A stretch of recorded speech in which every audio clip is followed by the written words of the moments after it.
Hello everyone, and welcome back to another tips and tricks video for Final Girl. In this video, I have the Happy Trails horror feature film, which means we have Hans, Camp Happy Trails, with Lori and Reiko as our final girls.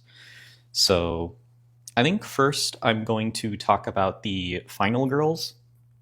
I'm not going to go too in depth with the final girls too much, just because I really think you can beat Final Girl no matter which Final Girl you play as. So I'll kind of give a brief summary of like their strengths and weaknesses that they have, and then just kind of move on to the more meat and potatoes of the feature film, which would be Hans himself and the location Camp Happy Trails. So first, we will start with Lori. So Lori has 5 HP and needs to save 6 victims to unlock her ultimate, which 6 victims is usually going to be the most amount of victims that you will ever need to save in order to unlock your ultimate. So that means Lori is very difficult to unlock her ultimate in that sense. But some of her victim save bonuses make it a little easier for her to do so. So in particular, you have this move 1 space and take an action card with a max cost of 2 time. And these 2 victim save bonuses can actually help you save all 6 victims in a single turn. So for example, if I pull over 6 victims over here, and let's just say, I'm not going to set up like a real setup here, but let's just say we have 2 victims at the dock with us, 2 victims over here, and then 2 victims over here. I don't think there's any setup that actually has things set up in this way, but just for the sake of argument, let's just say that there's 2, 2, and 2. And then let's say we have 1 sprint in our hand, and there's a 1 sprint in the tableau without a massive glare on it. So we'll play sprint, and then let's just say we roll a single success. I'm not going to bother like rolling the dice for this because the luck doesn't really matter for this tips and tricks guide. So you would get a success on this sprint, and you'd go 1, saving these 2 victims, and then 2, making your way into here. And then with the 2 victims you just saved, you could take the move 1 space victim bonus and take an action card that costs 2 time from the tableau. So you'd grab the other sprint and then move 1 space back into the exit space, which can allow you to save these 2 victims. And then you could gain 4 time. And then you could play the other sprint, we'll assume we get a success, and then you go 1, 2, saving these 2 victims, and all of a sudden in a single turn you've saved all 6 victims in order to unlock your ultimate. Now, again, that's not necessarily a realistic thing that's going to happen, getting that many victims all surrounding the exit. However, I just wanted to point out how even these victim save bonuses of move 1 space and take an action card that costs 2 or less, they may seem very innocuous, but in fact, they can allow you to get a ton of movement in a single turn and save all 6 victims if you're lucky enough to have 6 victims surrounding an exit space like that. Then her other victim save bonuses are to gain a total of 4 time, reduce the horror level by 1, and to heal for 1. So in all honesty, Lori is just very well-rounded with her victim save bonuses. The horror reduction is good, healing 1 can help if you fail to walk or something, and gaining time is just always a good thing because then you could use that time to buy whatever you want. So just very, very solid victim save bonuses all around. And then you have her ultimate, which is whenever you are in the same space as an enemy and inflict damage, do an additional damage. So essentially, Lori's ultimate is a weapon. It's essentially a weapon that gives all of your attacks 1 extra damage, which is honestly just incredible. This would stack on top of if you had a weapon. So if you had like an axe or the aluminum bat or something, which we'll get to that later, this damage would stack on top of that. So you can do a ton of damage with this. So really, really good ultimate, and genuinely, if you're playing as Lori, you're probably going to want to unlock her ultimate every single time if you can, because her ultimate basically is its own win condition. So moving on from Lori, we have Reiko. So Reiko has needs 5 victims, needs to save five victims in order to unlock her ultimate. So a little easier than Lori. Has 6 HP instead of 5. You gain 2 time, heal for 1, and then you can take the planning action card from the tableau when you take that victim save bonus. So these victim save bonuses are, in my opinion, a little bit weaker than Lori's. They're not quite as well rounded. You have a bit of movement, a tiny bit of time gain, healing, which is kind of one of the worst victim save bonuses in my opinion. And then you take the planning action card, which can be good if you're going against killers or at different locations that have more incentive for you to want to roll more dice to get like triple successes or something. But Reiko, in her own feature film, you typically don't need the planning action card very often. And just for those who aren't aware, planning, if you miss, you get 1 die for your next horror roll, an additional die for your next horror roll, increase horror by 1 and lose 2 time. If you get a success, you roll 2 additional dice for the next horror roll and lose 1 time. And on a double success, you get 3 additional dice for your next horror roll and don't lose any time. So planning is very good if you want to have extra dice to roll for a single roll. The only problem is that it costs 4 time and doesn't do anything on its own. So you'd have to get a double success for planning and then also roll well on the thing that you're using planning for, which is never a guarantee. Yes, you're getting more dice, but there's still no guarantee that any of those dice will be successes. So I'm not very high on planning as a card. And so I'm not very high on Reiko's ability to take the planning action card either.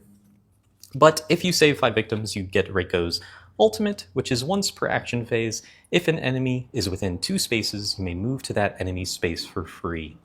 And this is an incredibly aggressive ultimate ability. It's a little interesting because Lori's ultimate just straight up gives you additional damage, whereas Reiko doesn't give you more damage, but makes it easier for you to deal damage by making it so you can spend your time on attacking cards like Furious Strike and Critical Blow without needing to spend it on sprints to get close to the killer. So you can kind of keep your distance and then use this to get in and just deal a whole bunch of damage without needing to spend time on sprints or other cards. So Reiko's ultimate is honestly not bad, but I just think that she's a little worse than Lori. The extra health does help. And the extra movement on her victim save bonuses also helps, but she's just pretty mid in my opinion. She's not like incredible. I'm never feeling like I have to unlock this ultimate because it's not really an auto, like it's not its own win condition like Lori's is. So Reiko I think is just a little bit worse than Lori, but that doesn't mean that you can't win with her regardless. I'm obviously not going to be going over these characters. Envelope items in general are just always going to be good, so you don't need me to tell you that and to spoil it for you, so we will not be going over those. Okay, so next I want to talk about Hans. So Hans starts the horror level at 4 and starts with 12 HP. So horror level starts at 4 and starts at 12 HP. So Hans, as far as I'm currently aware with all the killers I've seen, has the highest amount of base health in the game. Now, obviously, there are killers like Ratchet Lady who can go up way higher than this. My personal record for Ratchet Lady, I think, so far has been 26 health. But in terms of just starting base health, I believe Hans has the highest amount at 12.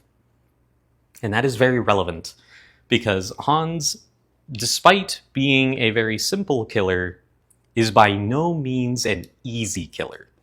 Hans is just a very large stat stick, but that stat stick is very intimidating, especially if you get this combination of cards here that I have showing. I'm going to go through Hans's cards from what I think are the highest threat level cards to lowest threat level cards, or worst to best for you as the player. So first, I want to go over Hans's dark powers. And the absolute worst one for you is going to be Dark Obsession. So Dark Obsession, whenever Hans attacks you at least once, he attacks an additional time. This makes every single finale deadly. So working against a killer that only attacks once per turn is incredibly easy in this game. It is very, very easy to deal with a killer that only attacks once per turn. And Dark Obsession says no matter what, every time you get attacked now, you're getting attacked twice. And that is a big deal. Getting attacked twice sucks in comparison to only getting attacked once. And the very simple reason for that is how the shop in this game works. So in the tableau, you have 2 guards and a retaliate. And what happens is, if the killer's only attacking you once per turn, you can just grab 1 guard on one turn, play it, ignore all the damage, and then on the next turn, you can buy the other guard, and then the guard you just bought will go back into the tableau. You use this guard, and then you just cycle these, right? You just cycle the guards over and over, and you can infinitely block 1 attack per turn. But here's what happens when a killer starts attacking you twice every turn. You have to buy both guards to block both attacks, but then those guards aren't in the tableau for you to buy for the next turn. So you can grab a retaliate for one of the attacks, but now you're out of defensive cards. There's nothing left for you to buy to protect yourself against the second attack on this turn. So barring grabbing like a long rest or something to heal the damage you just took, you are on a very strict clock where you literally cannot defend 2 attacks every single turn. And that simple fact is what makes Dark Obsession so terrifying as a dark power. Because it just means that no matter what, you will not be able to block Hans's attacks every single turn. So Dark Obsession is easily the most dangerous dark power, and if you see this flip up, you should be very scared. Then we have Blood Frenzy. For every victim that Hans kills, he gains an additional Bloodlust. I'll go into these in a little bit more detail later. Sledgehammer Massacre. For every attack symbol, Hans attacks you and each victim in his space once. And then we have Feed. For every victim that Hans kills, he recovers 1 health. So I put them in this order because this is the order that I think they're kind of most dangerous to least dangerous. But these are on a completely different tier from Dark Obsession. So Dark Obsession is like an S tier in terms of like its threat level to you. Like this thing will kill you. Whereas these, not so much. They're on like a completely different level, like below Dark Obsession. And the reason for that is all of these dark powers, if every victim gets wiped from the board, either from you saving them or Hans killing them, these dark powers no longer have text. Because Blood Frenzy only works for every victim that Hans kills. So if there's no more victims, Hans can't kill anyone. Then you have Sledgehammer Massacre. For every attack, Hans attacks you and each victim in his space once. Well, if there's no more victims, then he can only ever attack you, so this doesn't do anything. And then Feed, again, for each victim that Hans kills, if there's no more victims, this does nothing. So if you can just get all the victims off the board, these dark powers stop having text. They stop being a threat. And on top of that, Hans's Bloodlust track The dark power, when you reveal the dark power, you have to go up 1, 2, 3, 4, 5. You have to increase the bloodlust by 5 before you even reveal a dark power. So, assuming that the game doesn't force you to increase bloodlust without killing a victim, you have to kill 5 victims, or Hans has to kill 5 victims before any of these dark powers even flip. And at Camp Happy Trails specifically, all of the setup cards only ever have 10 victims starting on the board. So by the time Hans kills enough victims to actually flip one of these dark powers, half of the victims are already gone. And if you save the other 5, which is needed to unlock Reiko's ultimate, if you unlock Reiko's ultimate and then Hans kills all the other victims, these 3 Blood Frenzy, Sledgehammer Massacre, and Feed just don't have text. They're just completely dead dark powers. So that's why I say Dark Obsession is the dark power you really need to worry about. Whereas the other ones, as soon as you get rid of all the victims, they just don't have text. They're just not a threat, even remotely. So Dark Obsession is pretty much the only dark power you need to worry about. If you don't get Dark Obsession, then you don't have to worry about any of the other ones, in my opinion, in terms of a threat to your win condition. So then I want to talk about Hans's finales. Now, unfortunately, I don't have Hans's epic finale, but that would very easily be the worst one if I had it. So here I have Bloodbath, which is Hans moves twice and attacks twice. The epic finale for Hans, I believe Hans moves twice and then attacks 3 times. So what that would mean is, if you had Dark Obsession and the epic finale, Hans would attack 3 times, and then Dark Obsession says whenever Hans attacks you at least once, he attacks an additional time. So Hans would be attacking you 4 times each turn. And again, I want to remind you, in the tableau, there are only 3 defensive cards. So now, you literally would not be able to stop all of Hans's attacks, even in a single turn. So, yeah. Hans can be absolutely terrifying with that one.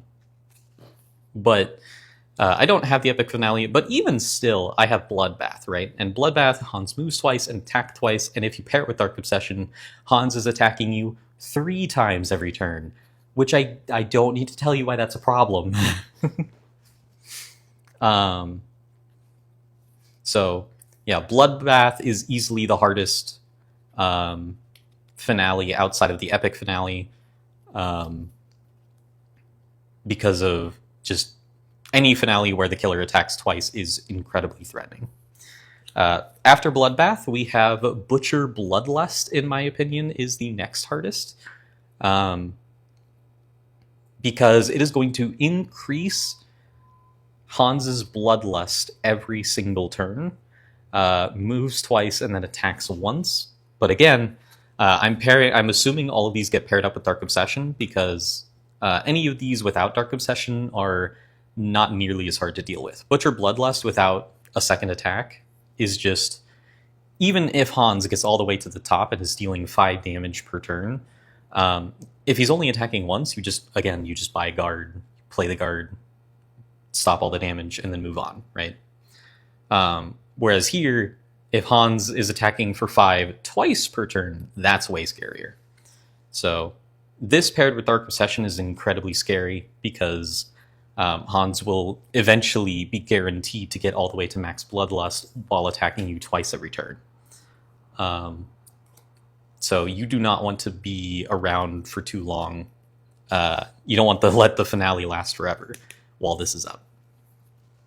And then the last finale is Dark, Darker, and Darkest. This one, in my opinion, is the easiest. All it does is Hans will move twice, attack once, draw a second dark power card when this is revealed. So again, if the finale flips, and you just have Blood Frenzy as one of your dark powers, and then your second dark power is Sledgehammer Massacre, if there are no victims on the board, these do nothing. They have no text, again. So Darker, Darkest, while flipping over a second dark power sounds intimidating, if there are no victims on the board by the time the finale flips, then this just does basically nothing. All it does is just make you more likely to flip Dark Obsession. But again, Dark Obsession paired with this is only moving twice and then attacking twice, which these two together are exactly the same. So these two together, plus one other dark power, because a second dark power would be revealed, is literally the exact same as having Bloodlust and then having one other dark power that isn't Dark Obsession. So, like, that's why I say Darker, Darkest is the easiest of the finales, because even when paired with Dark Obsession, it's honestly not all that threatening, as long as the Bloodlust is fairly low. So that is my overview of Hans's dark powers and finales. The only dark power you need to worry about is Dark Obsession. The other ones can be dealt with, assuming that you wipe all the victims from the board. And then the finales, the Bloodbath is the hardest, followed by Butcher Bloodlust, because it will force Bloodlust to go to max if you dawdle around and take your time. And then Darker, Darkest is the easiest one, because even with Dark Obsession, it is not even that big of a threat. So, or it's at least as big of a threat as Bloodbath is without Dark Obsession. So, that is Hans's dark powers and finale. Next, I want to go over Hans's tarot cards. Once again, going over from most deadly to, or highest threat level to lowest threat level, in my opinion. So first we have Taking Souvenirs. So Hans will target the nearest victim, move twice, and then attack twice. And then for each victim killed during the killer phase, increase Bloodlust by an additional 1. So the reason that this is the scariest tarot card is because if Hans is, let's just say, at the dock. I just dropped a victim on the floor. Whew. And then let's say there are 2 victims in the lake. Actually, let's just say there are 2 victims up at the cliff, and let's just say I'm over at the cabins or something. Okay, so let's say it's the very start of the game. Hans is at minimum Bloodlust, so Hans can only move once and attack for 2. Taking Souvenirs makes Han move twice and then attack twice. So Hans will be able to move once, move twice, attack these 2 victims, killing them, and then increasing Bloodlust by 2, which will increase the horror level. And then, for each victim killed during the killer phase, we increase Bloodlust by an additional 1. So Bloodlust goes up by 2 more, increasing the horror level again. And now, if this showed up on turn 1, Hans is attacking for 3 damage and is already just 1 kill away from revealing the dark power. And so you want to try to avoid Hans getting to his dark power for as long as possible, and Taking Souvenirs early on and raising that Bloodlust super fast is terrifying and will kill you. So Taking Souvenirs is a card you definitely want to think about and be afraid of pretty much at all times. This is a card that you want to be thinking about while playing the game to try to keep victims away from Hans. That is my biggest tip for Hans, by the way.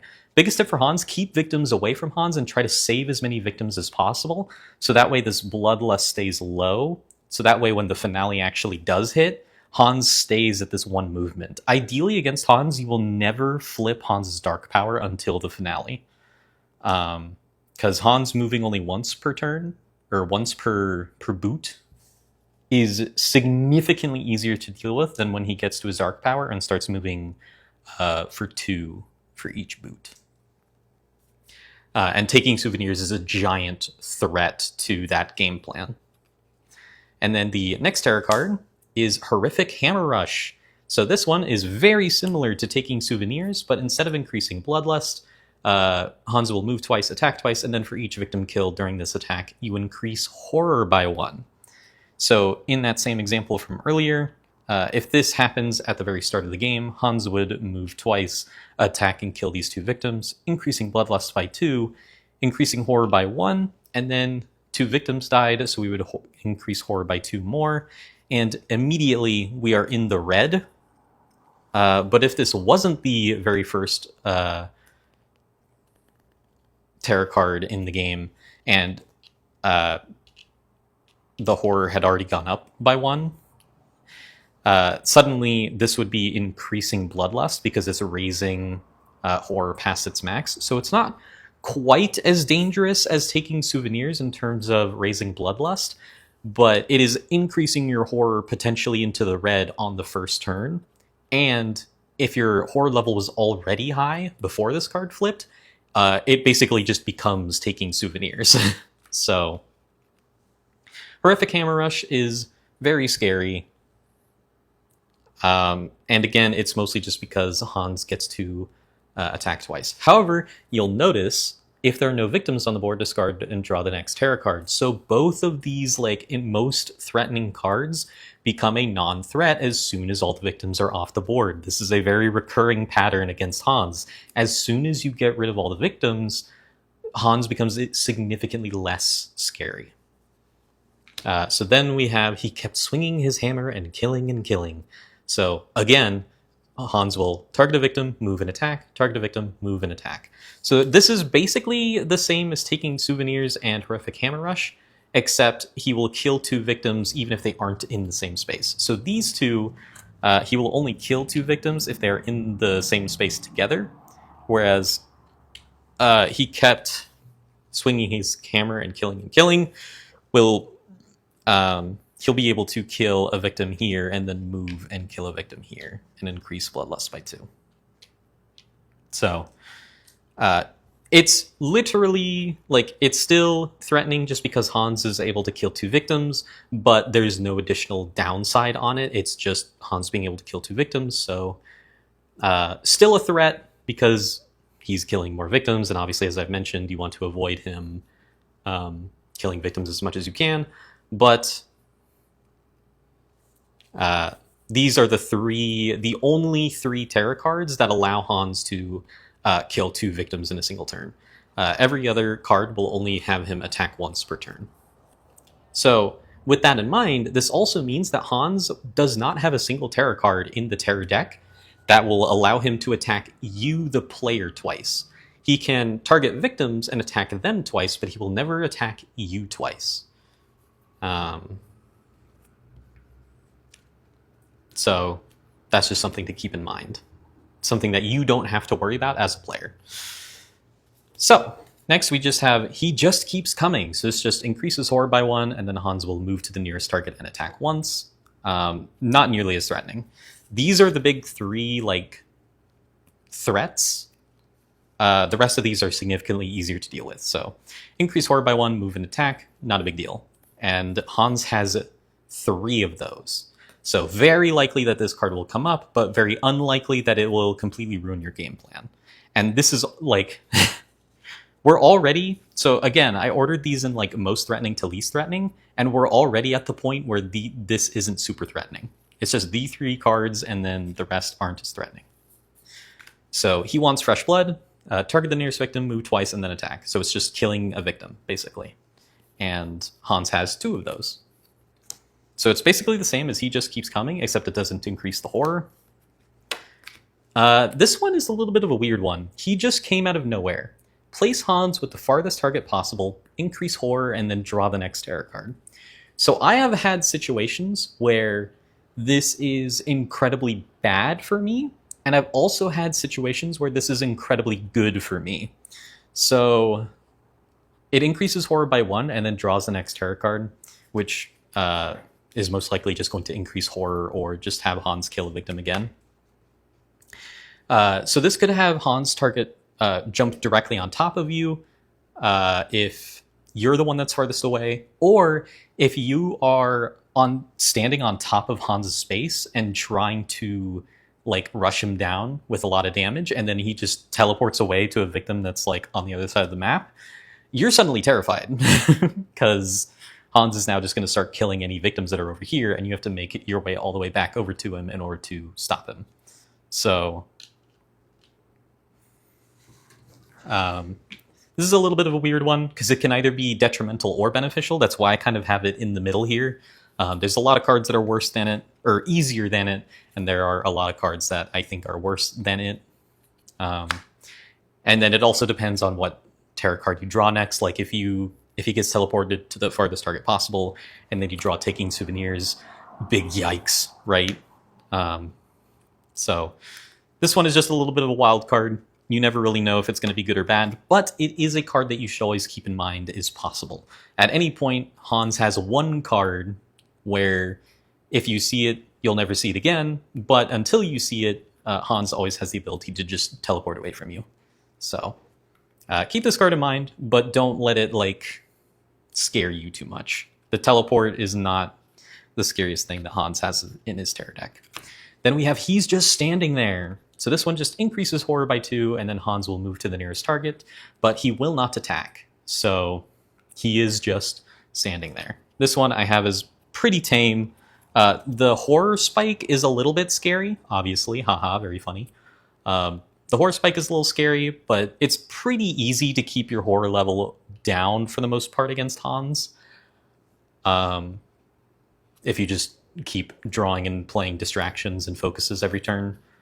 But yeah, you have He's Just Standing There. There's 2 of those. Not too bad. Increases horror but doesn't kill anyone, which again is always good because you want to keep the horror level down. Then we have Hans Wants Me, He's Always Wanted Me. So now Hans will target you specifically, move twice toward you, and then attack once. This is only really scary if Hans has Dark Obsession up. If Hans has Dark Obsession, suddenly you're being attacked twice. And if Dark Obsession is up, that means that he's at least up here, which means he's moving twice, moving 2 spaces and then attacking for 3. So that would mean he's moving 4 spaces toward you and then attacking twice for 3 damage. That's scary. But if he doesn't have Dark Obsession up, then he's only going to be attacking for, well, I guess he could be attacking for 3 still, but he'll only be moving 1 space per boot. So if you're far enough away, this is a non-threat. And I've actually had several games where him targeting me and moving toward me was actually a good thing. Like, I was ready to attack him, I had a Retaliate in my hand ready to go, but then he just came to me and attacked me anyway. So then I got to use my Retaliate on that turn, and then followed up with a bunch of attacks later, and then use like a sprint to run away from him. So there are 2 of these. I have them really low, even though he's targeting you specifically and attacking. I have them really low on my threat level, just because for the majority of the game, he's only ever going to be dealing 2 damage. The Bloodlust, he'll only be dealing 2 damage at the start. So unless you're playing Grandma, who only has 1 HP, you're gonna be able to live and attack a random Hans Wants Me, He's Always Wanted Me, even if you don't have a guard in hand.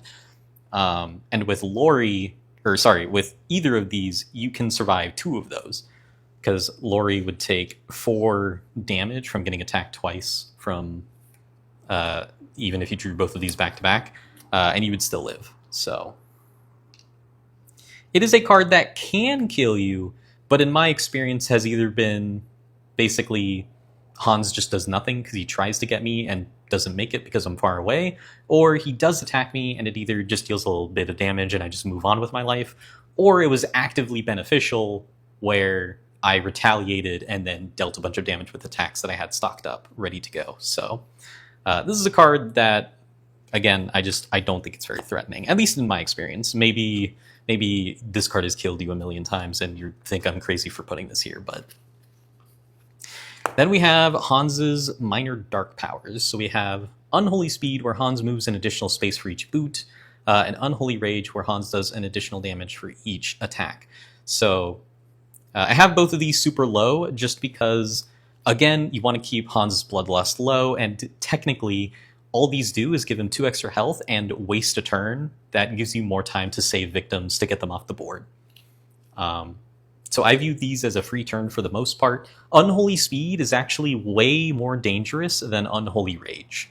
Yes, Unholy Rage gives Hans more damage, but the movement is significantly more terrifying. Because at the start of the game, Hans can only move once per boot and deals 2 damage per knife attack. So just mathematically, Unholy Speed doubles Hans' movement speed, whereas Unholy Rage is only a 50% boost in damage.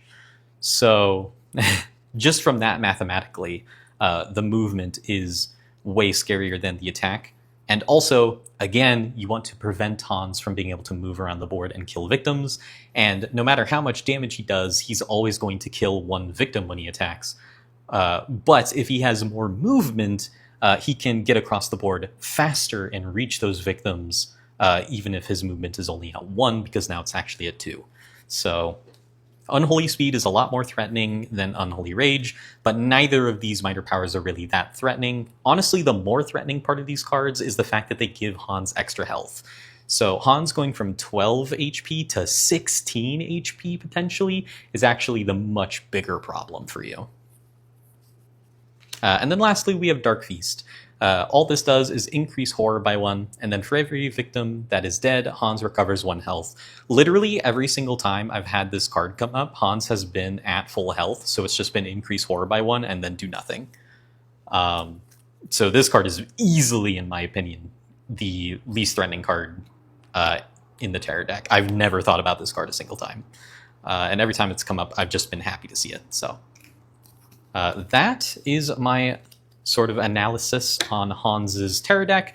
For the most part, it's just taking souvenirs, horrific hammer rush, and he kept swinging his hammer and killing that are actually dangerous. The rest are pretty standard stuff.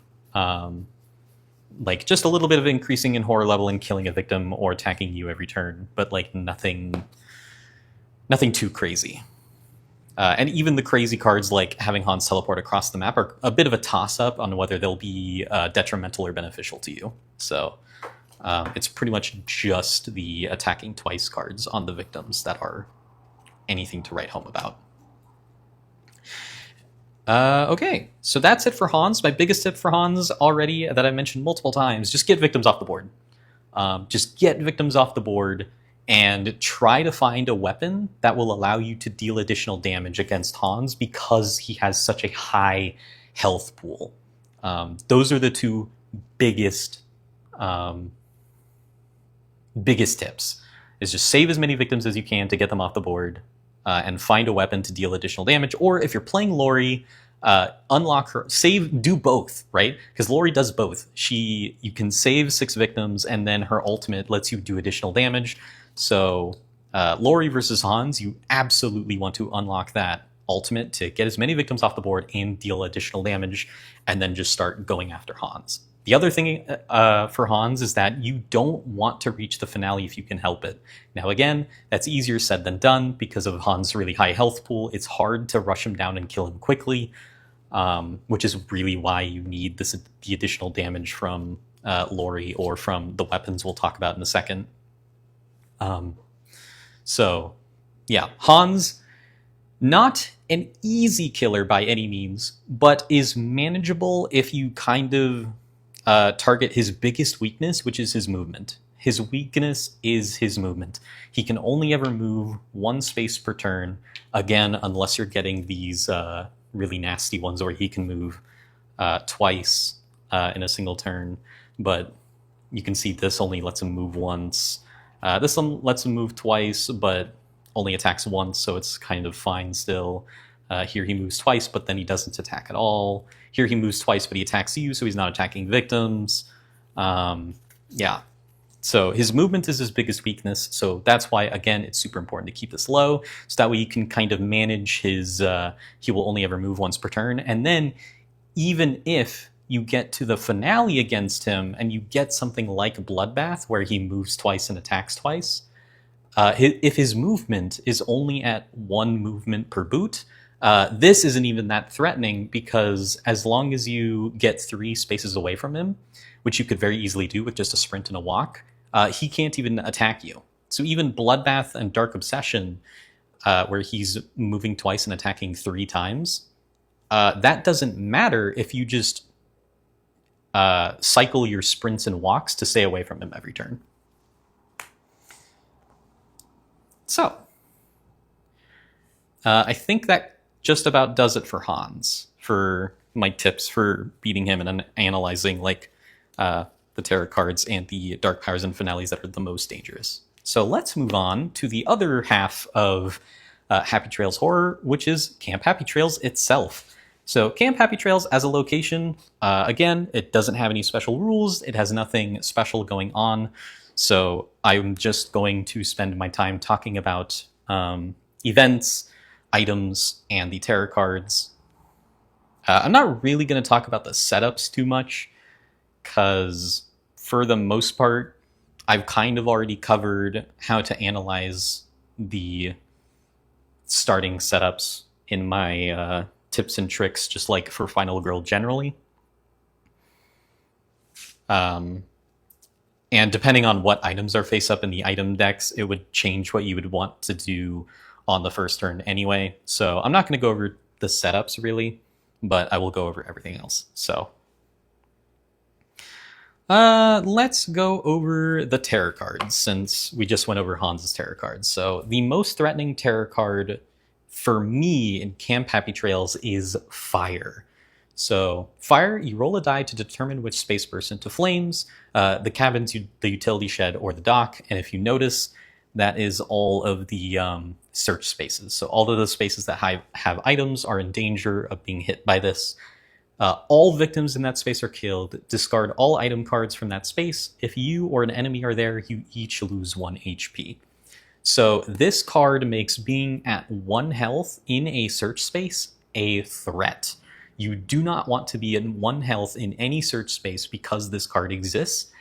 And even if there's no victims in any of those spaces, Hans isn't in there, you aren't in there, even if all of the search spaces are enemies, even if all of the search spaces are empty, this is still, in my opinion, the highest threat card because it can get rid of some really important items for you, which I'll go over in a second, but there's some really great weapons that you can get. And if you watch it get burst into flames by this card, you are so sad, because it means that not only is that card like you can't reach it in that search space anymore, it means you can't get that at all because there are no duplicates in the item deck in Camp Happy Trails. So Fire is definitely the biggest threat. After that, we have, what's that noise? Let's go and see. All victims move 1 space toward the closest enemy. The killer will attack, and then the killer will move toward the nearest victim. So if there are no victims adjacent to the killer won't actually kill anyone and will just move to the nearest one instead. So it's entirely possible that this ends up being a nothing card, but even in the worst case scenario, the killer will kill 1 victim, and then it might not move at all if there's another victim that moved on top of it. So the killer might just kill 1 victim, not move, and then the victim that's in its space would just panic away anyway. So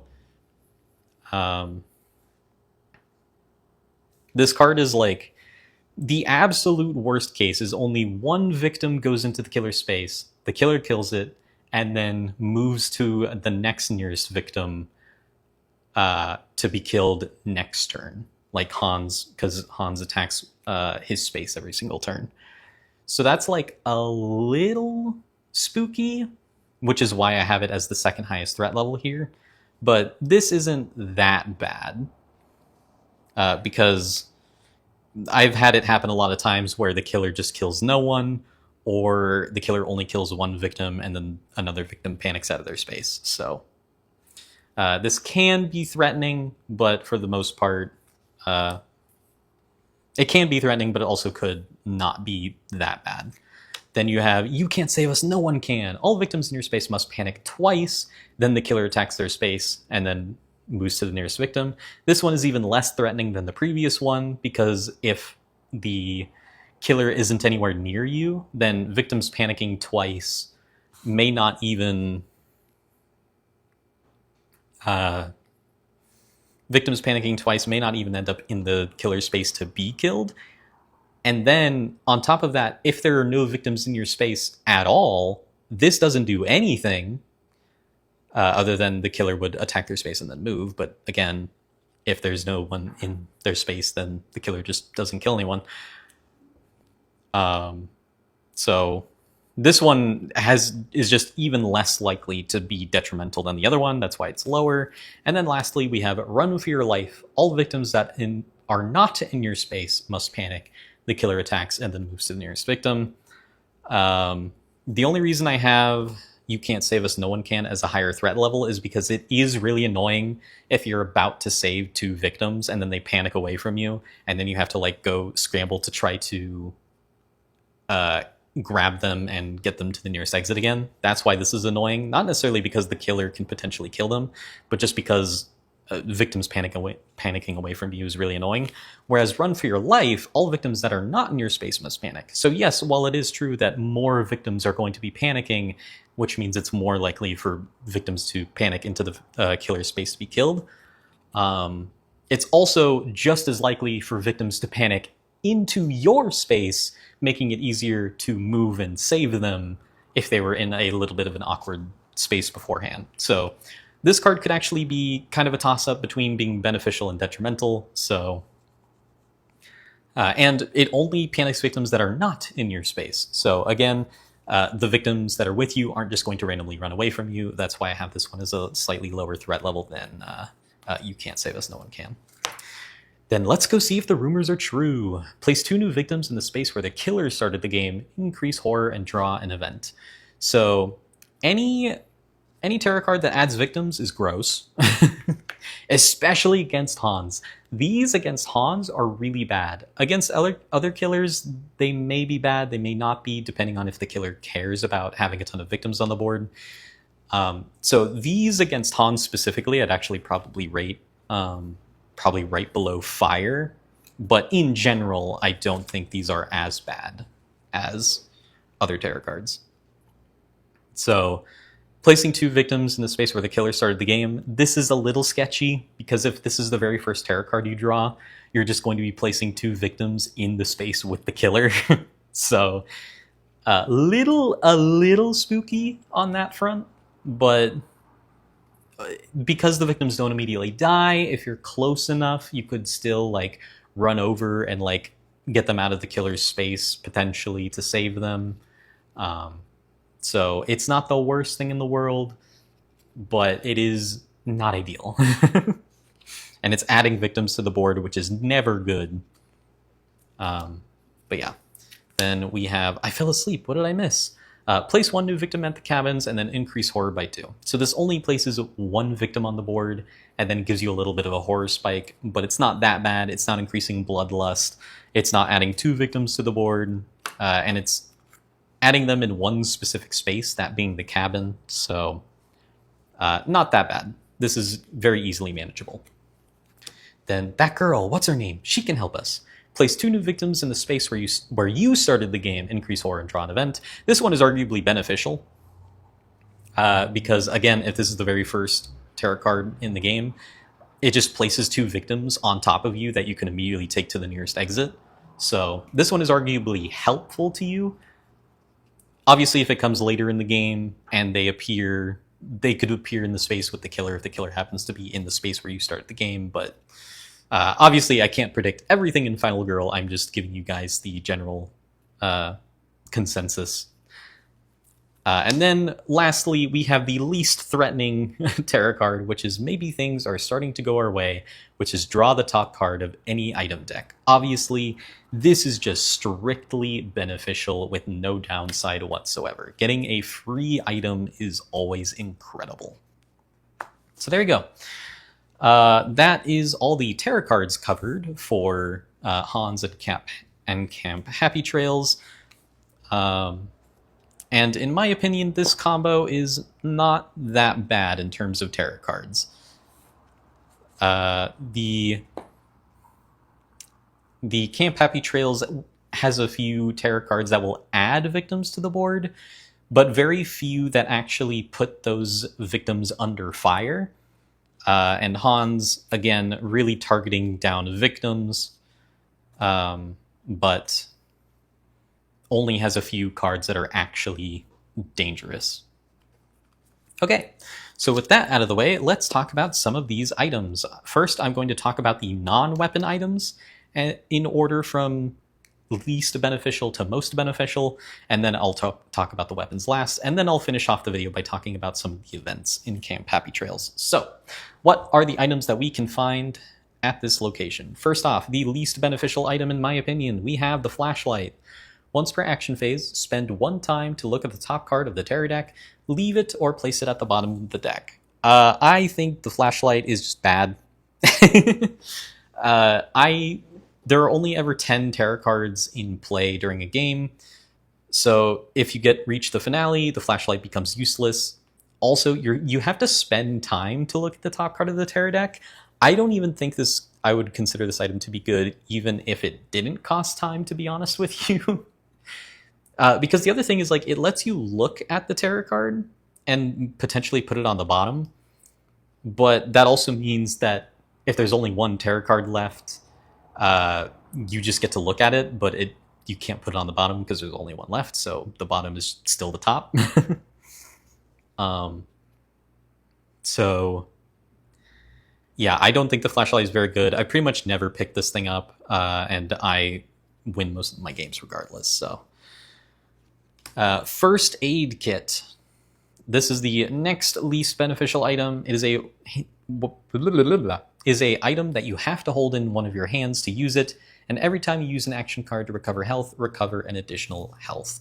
This is, like, fine.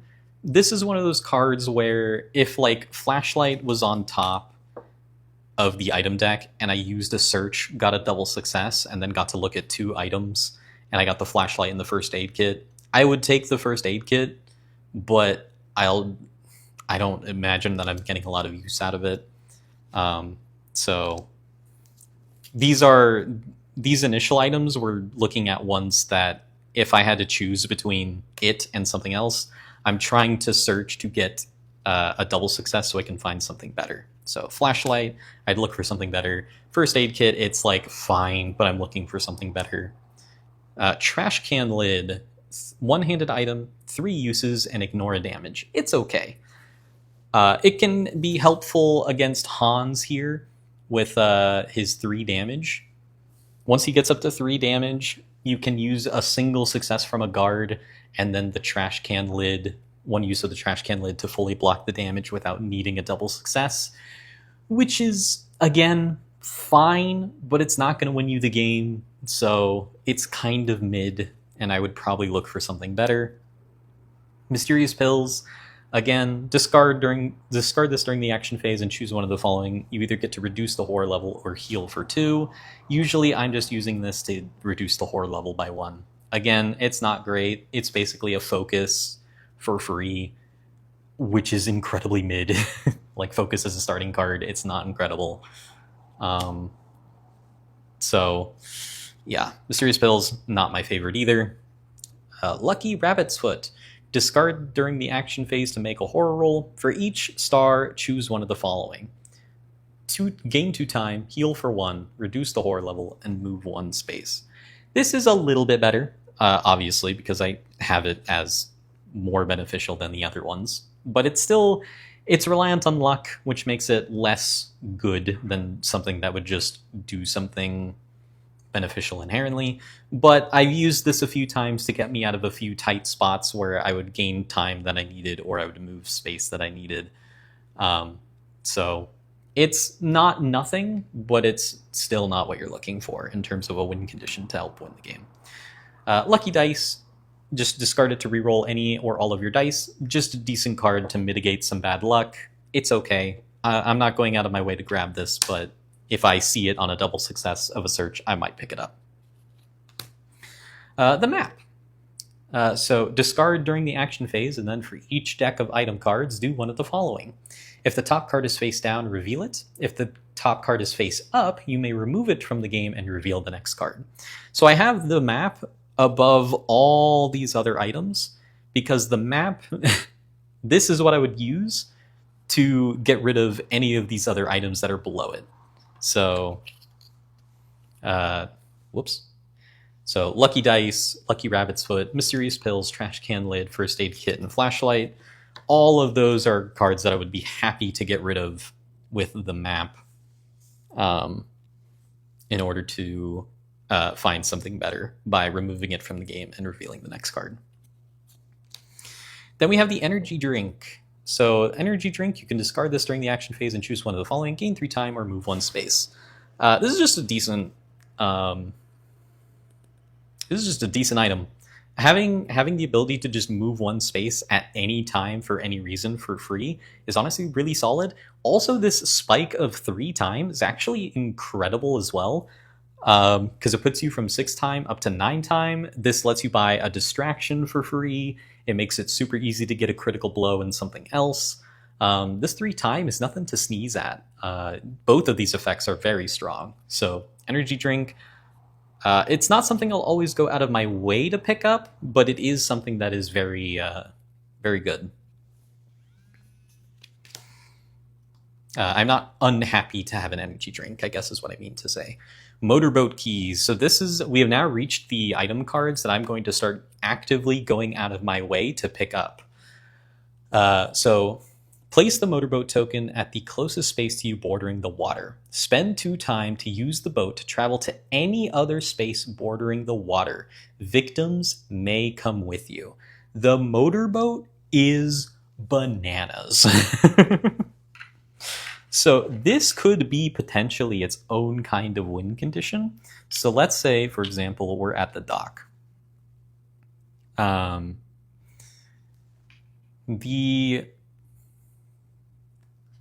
the dock is a search space, right? Let's say I picked up the motorboat keys at the dock, and then the boat appears at the dock.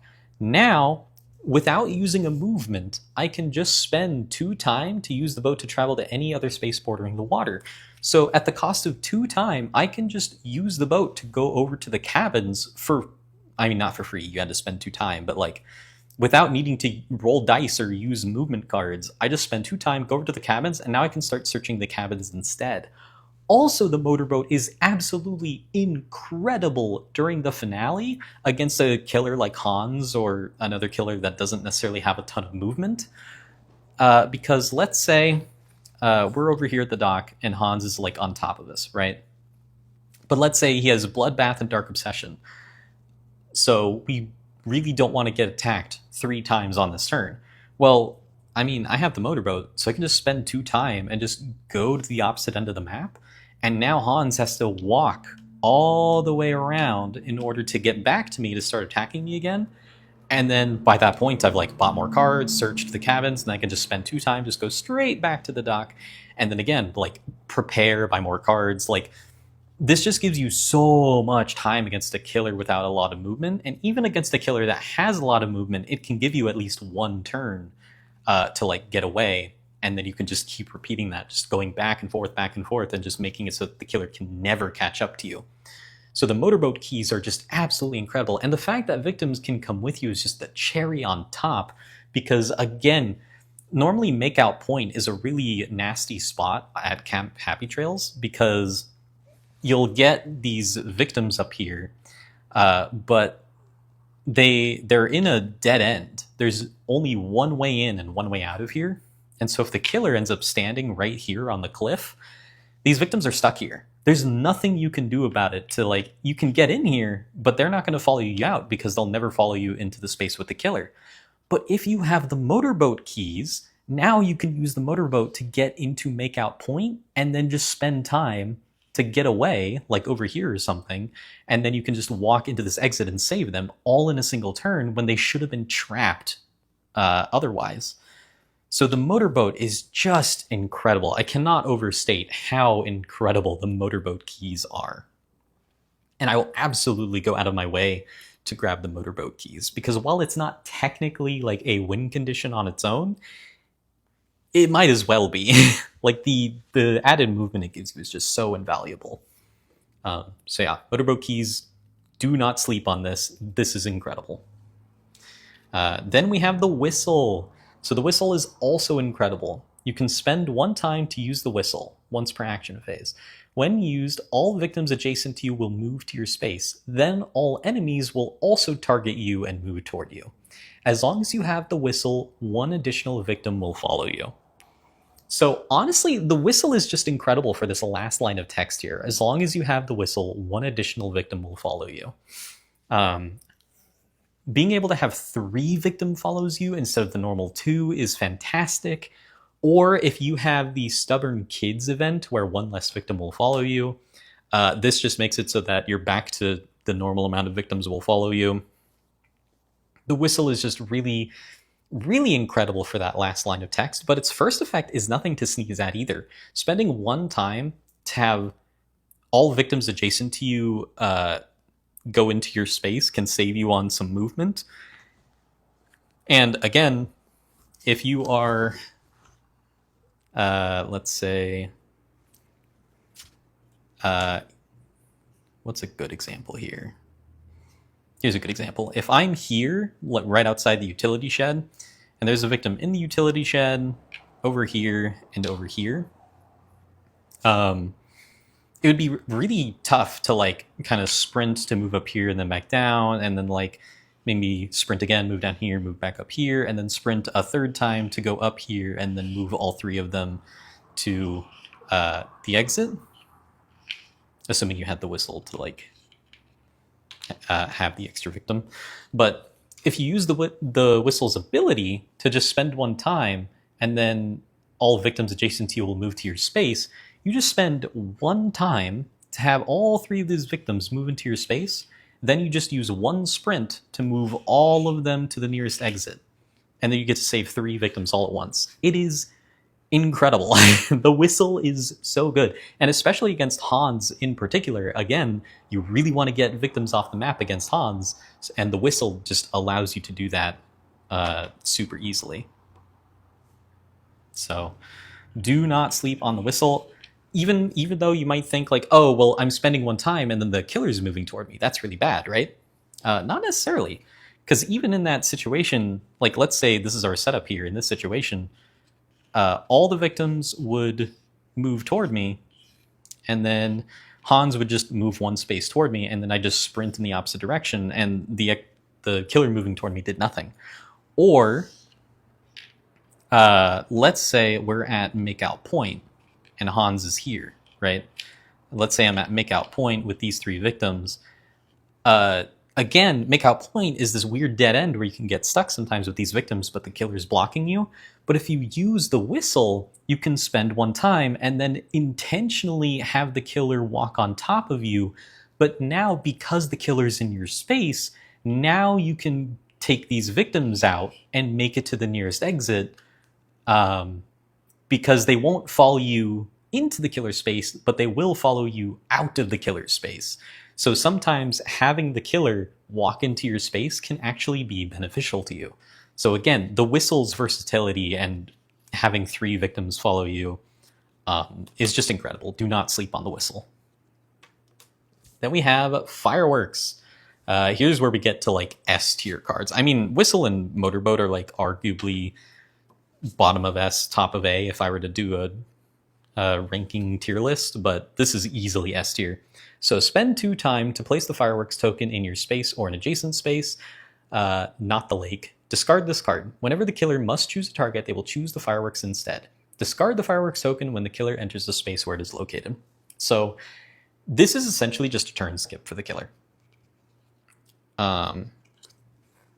So let's get rid of these victims, get rid of the boat. Where's the fireworks? There it is. So let's say we're in the finale, right? Let's just say we're in the finale.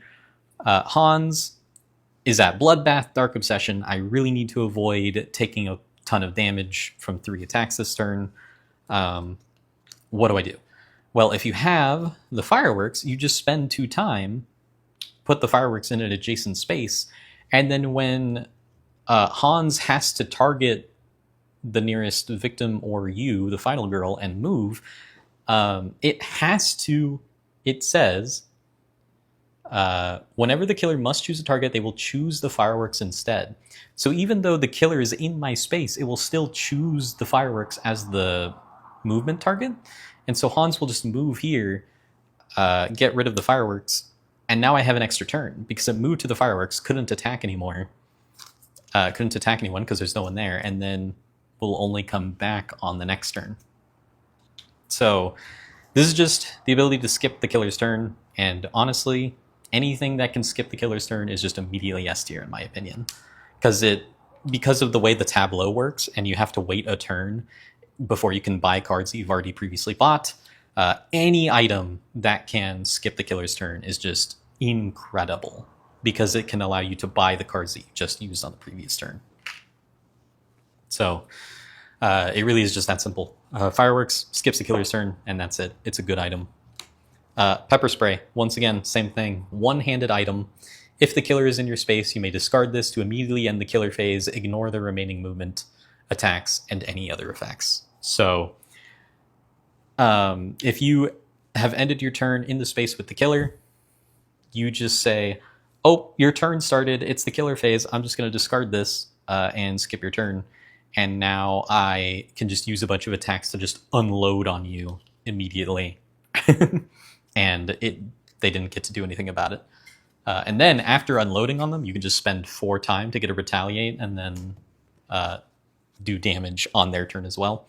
So pepper spray, again, being able to skip the killer's turn, just saying, no, you actually don't get to do anything.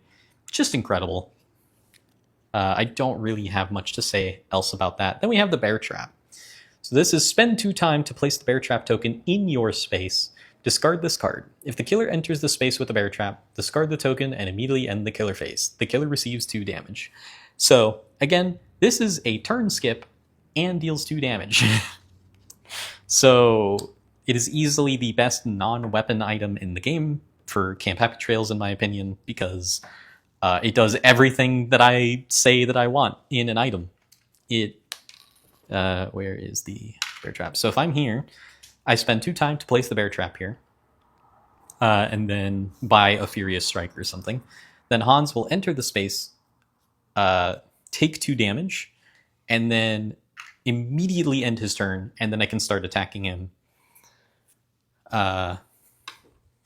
while he's in my space, and then I can run away after the fact. So bear trap, it's a turn skip and does damage.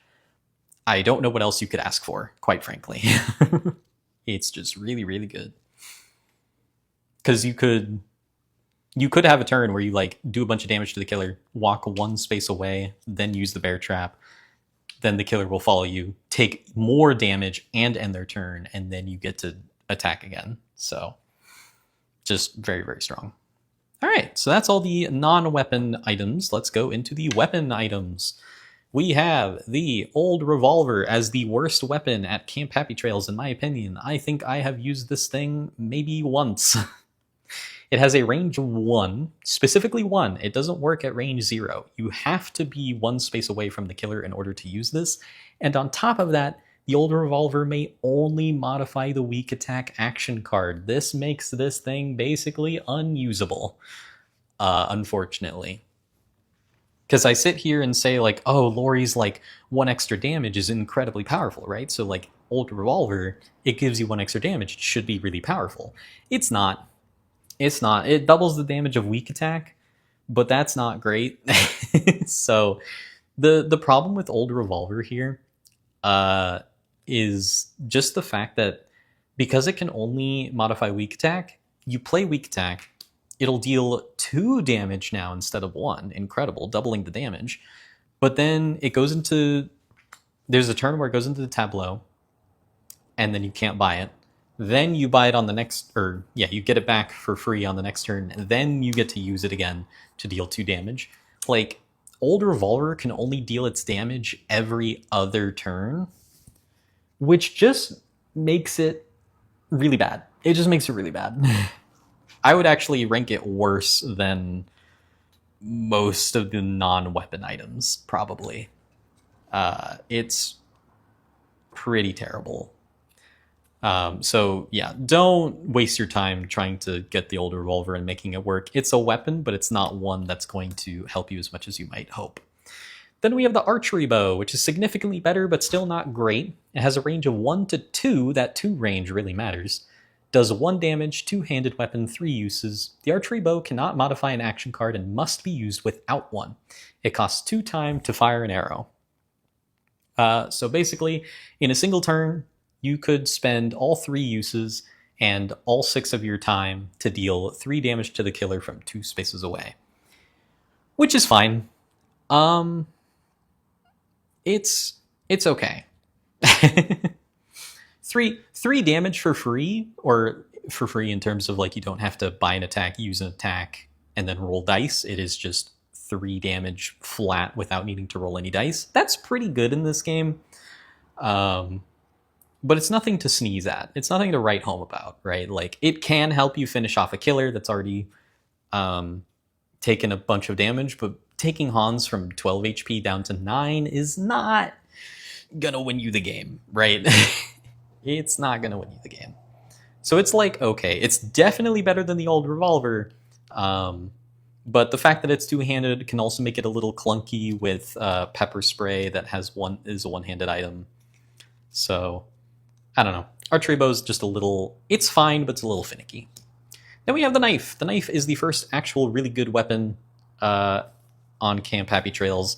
Range of 0, 1 damage, and one-handed. And that's it. No other text on the card, and it's just good. One-handed means you can hold it and the pepper spray, or it and the first aid kit, or it and the trash can lid. So the knife actually has some pretty decent combos with items that may normally not be so great, but because you have the free hand slot, because you're using the knife, those items become a lot more enticing to just have an additional beneficial effect while still dealing extra damage. So it's just really good. Any weapon that deals additional damage to all of your attacks, not just weak attack or not just cards that aren't reactions. This deals 1 to everything. This is really good. Next, we have the Aluminum Bat. So this is 0 range, gives all of your damage +1, 2-handed weapon. And whenever you inflict damage to the killer with the Aluminum Bat, you may immediately discard a minor dark power, including any health markers remaining on the card. So Aluminum Bat, if we go find the minor dark powers, give Hans 2 extra HP.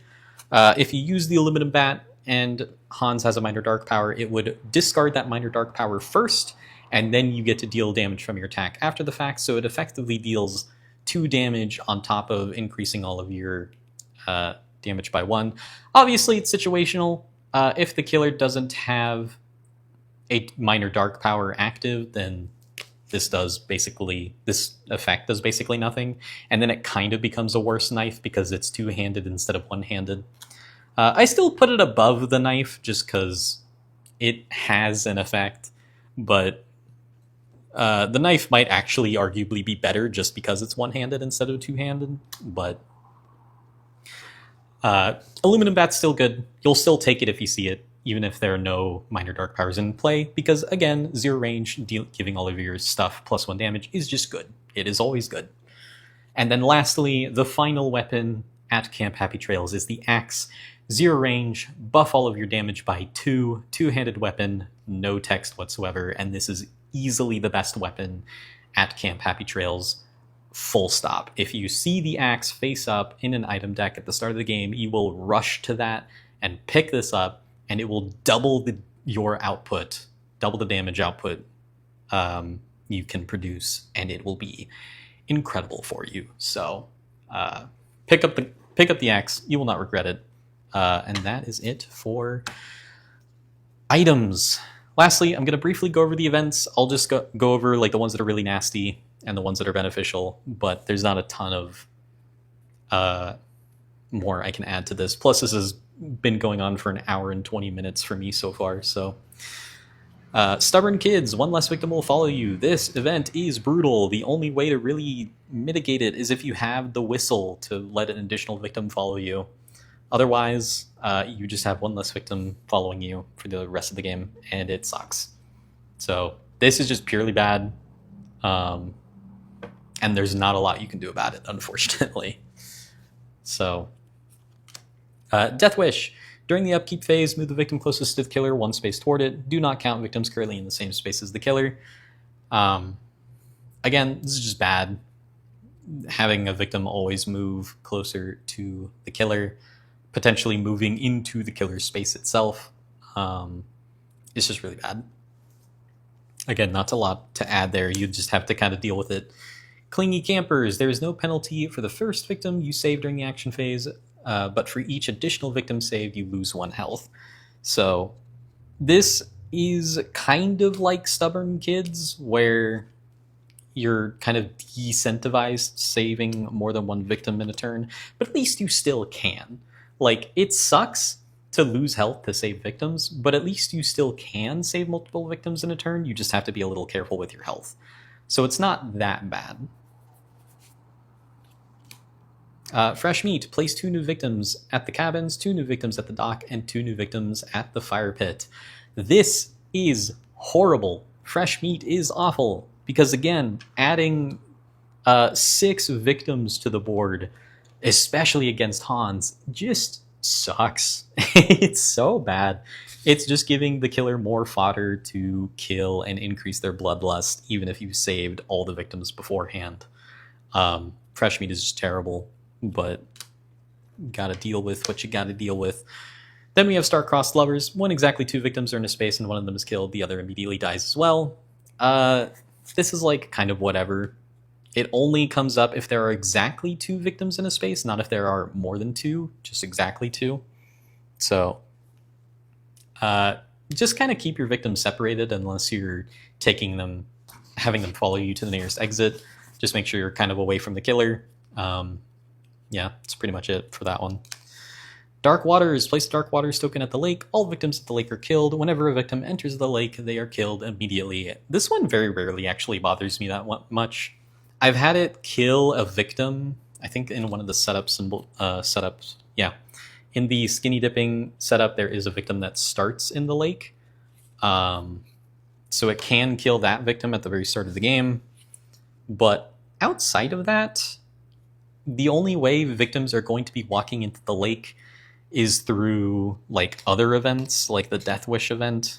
If they walk toward the killer that happens to be in the lake and then they die in the lake. It's, I don't know. I've never really had this be much of a problem. That's why I have it lower on the threat list than all the others. So this isn't that bad because it doesn't affect you or the killer at all. You can still walk into the lake with absolutely no penalty whatsoever. It only affects victims. So it's kind of whatever. Then we have the boyfriend. The victim closest to you is now your boyfriend. If the boyfriend dies in your space, start the next action phase with 12 time. I'm going to be so real. Every single time the boyfriend has come up in one of my games, I end up saving him instead of letting him die. And then I usually win those games. So boyfriend for me does basically nothing. Yep. I just treat him like a normal victim for the most part. Because, again, victims dying is already not good. It's a pretty bad punishment. So I would rather save the boyfriend rather than have him die, increase bloodlust, and then have 12 time. But, I don't know, maybe he'll be good for you. Then we have the girlfriend. Significantly better. The victim closest to you is now your girlfriend. She will follow you into the killer's space. While she is in your space, roll an additional die for each horror roll. If the girlfriend dies while in your space, increase horror by 5. So absolutely brutal downside, but only if she dies in your space. If she dies outside of your space, no problem whatsoever. Yeah, girlfriend, honestly, really good. Getting that extra die to roll on all of your stuff, as long as you kind of keep your distance from the killer and make sure that she doesn't end up dying in your space, the extra die you get is absolutely invaluable. However, having said that, please, for the love of God, do not just hold on to the girlfriend forever. If you get the opportunity to save her, just do it. Just save her, because if you go around with the girlfriend and try to just save like one victim at a time, you're basically just shooting yourself in the foot and acting like you have stubborn kids with one less victim will follow you by having the girlfriend, one other victim follow you and never saving the girlfriend. Please, please, please, please, please, please, if you use the girlfriend for the extra die, just have her like help you get a few extra double successes on like distractions or sprints or whatever, get her to the nearest exit with another victim, and then immediately save her, so that way you don't have to increase horror by 5 if something crazy happens and she dies, or you don't waste your time by only saving one victim at a time while keeping her around. Please, please, please just save the girlfriend and just don't get too attached to that extra die. I've seen a lot of other gameplay videos of people do that, and it just drives me nuts. It is not worth your time to not save the girlfriend. Then we have Secret Tunnel. Choose 2 of the following spaces: Utility Shed, Cabin, or Docks, which is all of the search spaces. And place a Secret Tunnel token at each. You may move between these spaces as if they were adjacent. Enemies cannot use the Secret Tunnel. This is incredible, honestly. So before I mentioned the boat is incredible because it can allow you to outrun the killer in the finale by going between like the cabins and the docks and juking the killer over and over again. Secret Tunnel does the exact same thing. You can play a walk, go from the cabins to the dock, and the killer can't follow you through the Secret Tunnel, so they have to go all the way around the long way in order to catch back up to you, and then you can just walk back.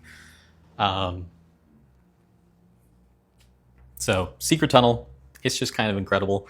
Again, it also allows you to bounce back and forth between any 2 search spaces, so you can search one space and then just walk straight to the other and start searching the other one. So Secret Tunnel is just really, really good. And then finally we have Vengeance. I put this as the least threatening event because it can arguably be really beneficial. You just have to be careful with it. So Vengeance, the victim farthest from the killer is now the Damned. Whenever the killer must choose a target, the Damned is chosen instead. The Damned can only be saved if it is the last victim alive. If the Damned dies, increase Bloodlust by an additional 2, which means when the Damned dies, Bloodlust will go up by 3. But the reason that I have it so, I have it as the least threatening event is just because if you get it at the very start of the game, the victim furthest from the killer will become the Damned, and then the killer will hard focus on them. But if you can like go over there and then kind of just walk with the Damned, the killer will keep trying to follow you. But if you just like go around and like save a bunch of other victims, the killer's going to kind of just do a bunch of nothing trying to catch up to you and potentially not killing a lot of other victims. And so you will be doing the thing I said not to do with the girlfriend, which is having one victim follow you while trying to save other victims. But the other thing is that you don't have to have the Damned in your space at all times. What you can do is have the Damned like here. Let's say there are 2 victims here and I'm with the Damned up here. I can leave the Damned up here, use a sprint to go down here, save these 2 victims, and then the killer will kind of try to go up to the Damned again. Then I can go back up here, grab them, and then move back down, and then like if there are 2 more victims over here, again, if the killer was like following us this way, I could move down here, save these 2 victims, then go back, pick up the Damned, and kind of keep doing that. So the Damned, if you know how to like tactically leave him behind and then go back and grab him and then keep going, you can just send this killer on a wild goose chase all around the map and never actually allow them to really kill anyone while still being able to save 2 victims at a time by like leaving the Damned behind and then going and save the victims and then coming back to pick them up before the killer gets to them. You can really mess up the killer's mojo and just make it so that they can't kill anyone. And even if they do eventually finally kill the Damned, it'll increase Bloodlust by 3, but that's a small price to pay if you saved basically every other victim on the board.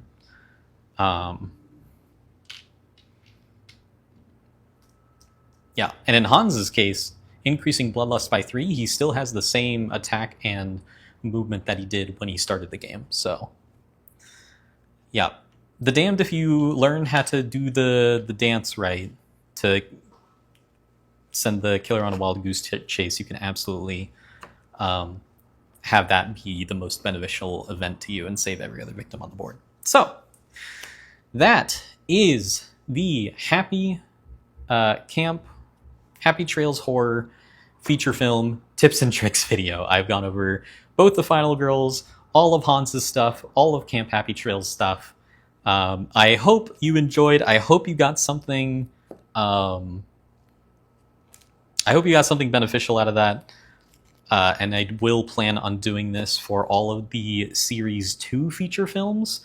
I won't be doing it for any of the Series 4 feature films yet because I don't have as much playtime with those, but I do have well over 100 games of experience with this feature film and all of the Series 2 feature films. So I feel very comfortable making a tips and tricks video for those, but not necessarily for the newer ones that I haven't had as much playtime with. So with all that out of the way, I hope you all enjoyed, and I will see you in the next video.